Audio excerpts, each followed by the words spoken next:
Hi guys, I'm Craft Queen Ivy. Today we're going to be doing crochet basics, and we are just going to be learning how to tie a slip knot today.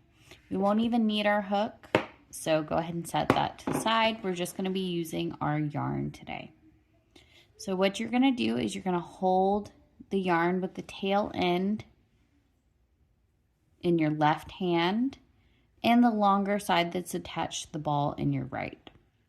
You're going to use your pointer finger to wrap around the yarn like so. And then you're going to pinch those two ends together and pull your hand out so that you sort of have a loop. But as you can see here, nothing is tied. It's just a little loop. I'm going to pick that back up. You guys won't have to let go. I was just showing. You're going to reach through that loop and grab the end attached to the ball and pull a little bit through so that it kind of has a loop in itself.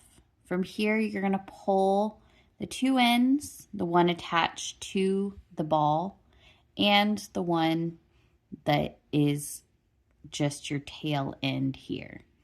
And you are going to pull that to create your slip knot here. Don't pull it tight, because eventually you are going to put it on your hook and then pull that as tight as you need for your project. And that's how you do a slip knot.